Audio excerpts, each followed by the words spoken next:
into Truly. I mean, there's nothing to say about the next team, but they also made the grand final. I'll host them. The Melbourne Storm acquisitions. So I'm going to put with an asterisk Nelson Asafa-Solomon acquisition because, as we all famously remember, he didn't play in the grand final, and he has a new boy in the forward pack with him, Stefano. The big news out of the West Tigers organisation from last season. He demanded out and conveniently ends up in Melbourne, which I'm sure is going to be fantastic for his career and probably not so fantastic for the rest of the competition. Notable losses, they really lost some big pieces. I don't know how they're going to recover. Aaron Penne, Chris Lewis. Where did he go? Penne's gone to Leeds Leopards. Oh. He's a bit of a leopard, so that works well. I wish he went to the NRL. Remus Smith and Young Tonamapea both retire. So thank you for your service, Remus, and I'm glad to see the backside of you, Young Tonamapea. You truly used to anger me when you used to run out there. He would never pass. Yeah, but they don't have. But they have Seve, all good. So I would say how the hell did these guys get away with not losing anything and adding Stefano? Essentially, that's crazy to me. Yeah, I don't understand. But we'll get into analysis as simple as this. Look, in my opinion, if they were to give 100% effort every single game, they would literally go 24-0.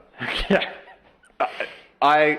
This grand final team, look, you got to add a grain of salt. Penrith's strength is their forward pack. Last year, obviously, they had Fisher Harris as well. Obviously, Katoa had a great year as well, but, I would say Nelson is the spearhead of that forward pack, and he wasn't there in that grand final. So you add him, and then you add a huge prospect, and for me, I wish he stayed at the Tigers, but he didn't, in Stefano as well. And I truly believe with that spine, having another year on its belt, and look, this Melbourne team as well, even when injuries happen and they lose a player in their spine, they have probably the most useful player to plug in. Just plug in Longo. We don't know how long he's going to stay there for, maybe this year, and that's it. Well, the hilarious thing is he might be the second most useful player they can bring onto their spine, because you're forgetting they have Wishart as well. Well, they have Wishart as well. So this team just has players everywhere. In a disgusting way, I'm just going to outlay their 17 for the world. Ryan Pappenhausen, Xavier Coates, Nick Meaney, Jack Howarth, Will Warbrick, Munster, Hughes, Grant, Stefano, Josh King, Eli Katoa, Sean Bloor, Trent Liero. On the bench, Wishart, Kamakameka, Asafa-Solomon, and Christian Welch. So essentially... fuck me, folks. Fuck me. So normally in a salary cap-driven league, if you were to possess a spine of Pappy, Grant, Hughes, and Munster, you would be like, all right, Chris is one of the centers. I'm fucking probably one of the back rowers. And you know what? You've got so many resources allocated to these four players that you're not going to be able to surround them with much else. But now you have Eli Katoa on one edge. You got Nelson and Stefano in the middle of the field. Howard's an upcoming Aussie schoolboys pick that, looks like a great prospect. Will Warbrick, they've just pulled him off one of the streets of New Zealand, and he's playing international footy at the moment. And obviously, spearheaded by the greatest coach in the history of the sport, they could generally pull out any Joe Schmo off the street and make them competent as soon as they put the Melbourne jersey on. So, in my mind, this is one of the most fucked up teams I've seen in a long time, and truly, if you gave me Melbourne or the field to win the premiership, I would seriously have to sit there and consider, do I have any confidence in watching these pricks and, betting against them that they're not going to win at all? The grand final seemed like a lopsided affair, and it kind of was, but I really think, the way that game developed, and you're subtracting what Penrith lost from that game, and you're giving Nelson and Stefano to Melbourne, in addition to... They're going to want revenge for that loss to Penrith, and they're going to want to send Craig out on a high, truly.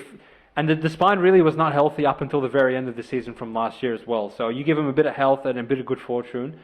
Not only do I think they're going to win the premiership, that's my prediction already. So I'm on the record saying that. That was one of my futures as well. So. One of my futures is Melbourne to make the grand final, $2.20. Okay, that's pretty. I was saying just to win the grand final.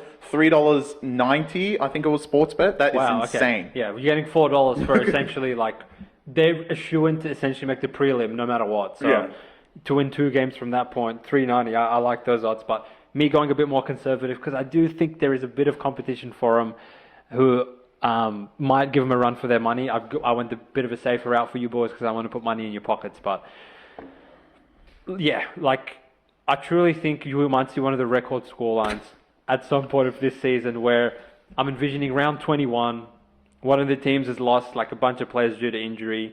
They've Right. lost their will to compete. They've lost Tom Dearden, and they're going to Amy Park, and it's just getting all a bit hard for them. And you got Nelson taking the first hit up, and then Warbrick comes in, and then at full time you're going to see 84-0 on the scoreboard. Because this Melbourne team, like, not only are they talented, not only are they well coached, not only are they disciplined, but they're extremely relentless as well. And one thing we've seen from Penrith in the past couple of years is they will let the dicks hang around a little longer, like Dragons, Titans.